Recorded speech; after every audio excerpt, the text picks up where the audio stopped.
एक बार की बात है, गौतम बुद्ध अपने शिष्यों को जिंदगी से जुड़ी अच्छी बुरी चीजों का ज्ञान दे रहे थे। सभी शिष्य उनकी बातों को बहुत ध्यान से सुन रहे थे। उन सभी में एक शिष्य ऐसा था जिसे प्रश्न पूछने की बहुत आदत थी।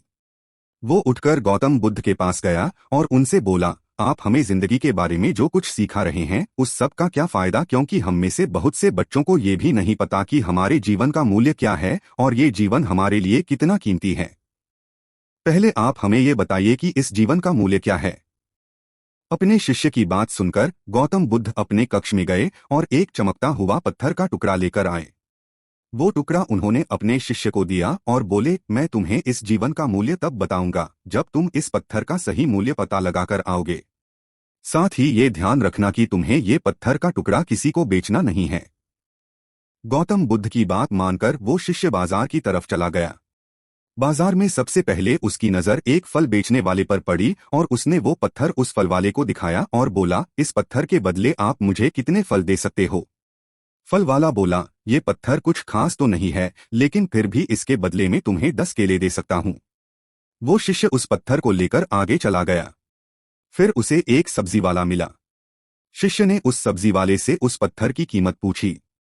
सब्जी वाले ने उस पत्थर को ध्यान से देखा और बोला, इस पत्थर की कीमत के बदले में तुम्हें ज्यादा से ज्यादा एक बोरी भरकर सब्जियां दे सकता हूं।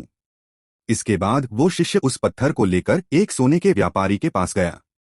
उस पत्थर की टुकड़े की चमक देखते ही उस सुनार ने उसकी कीमत 100 सोने के सिक्के लगाई। शिष्य ने वो टुकड़ा बेचने से मना किया तो वो सुनार उसके बदले 200 सोने के सिक्के देने को भी राजी हो गया। लेकिन शिष्य ने वो पत्थर नहीं बेचा। इसके बाद वो शिष्य एक हीरों के व्यापारी के पास गया और उनके सामने उसने वो पत्थर के टुकड़े को रख दिया। उस पत्थर को देखते ही हीरों के व्यापारी ने एक साफ कपड़ा बिछाया, उस पत्थर को उसके ऊपर रखा, फिर उसकी परिक्रमा की और हाथ जोड़कर उस पत्थर को कपड़े में लपेटते हुए वो बोला, तुम जिसे मामूली पत्थर समझकर उसकी कीमत पूछ रहे हो, असल में ये एक बेशकीमती रूबी है। ऐसा रूबी हर किसी को नहीं मिलता। मैं अगर अपना सब कुछ बेच भी दूं तो भी इसकी कीमत नहीं चुका सकता। उस व्यापारी की बातें सुनकर वो शिष्य हैरान हो गया। वो दौड़ा दौड़ा सीधा बुद्ध के पास आया और उन्हें उसने जो कुछ भी बाजार में हुआ वो सब बताया। उसकी अचरज भरी बातें सुनकर गौतम बुद्ध बोले, तुम्हारे सवाल का जवाब इस रूबी की कीमत में ही छिपा है। हमारा जीवन भी एक रूबी है, रूबी की तरह ये भी बेशकीमती है, लेकिन हम इस बात को हमेशा नजरअंदाज करते हैं और अपने जीवन का मूल्य नहीं समझते।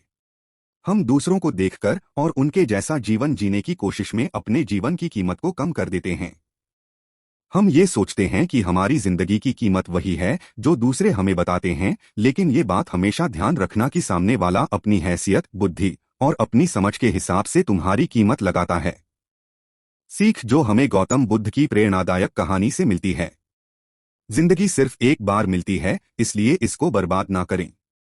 अपनी जिंदगी को उतना ही कीमती समझें जितना कीमती आप अपने बैंक में रखे रुपयों को समझते हैं। आज के समय में लोग अपनी जिंदगी से ज्यादा कीमती प्यार, पैसों और दिखावे से भरी चीजों को समझते हैं। प्यार के चक्कर में लोग सुसाइड कर लेते हैं। पैसों के चक्कर में ऐसा काम करने लग जाते हैं जिससे उनकी जिंदगी बर्बाद हो जाती है। नाम कमाने के चक्कर में उल्टे सीधे काम करने लग जाते हैं। हमेशा याद रखें कि दिखावा करना जरूरी नहीं है। प्यार दोबारा मिल सकता है, पैसा फिर कमाया जा सकता है, लेकिन जिंदगी को फिर से पाया नहीं जा सकता। इसलिए अपनी इस बेशकीमती जिंदगी को अच्छे से जिएं। हर पल का आनंद लें। कभी ये ना सोचें कि आप इस दुनिया में किसी काम के नहीं है, ना कभी ये सोचें कि आपकी जिंदगी व्यर्थ है। आपके होने या ना होने से कुछ फर्क नहीं पड़ता। जब भी ऐसे नेगेटिव विचार आपके मन में आए तो खुद को बस ये याद दिलाएं कि जीवन एक रूबी है और ये बेशकीमती है।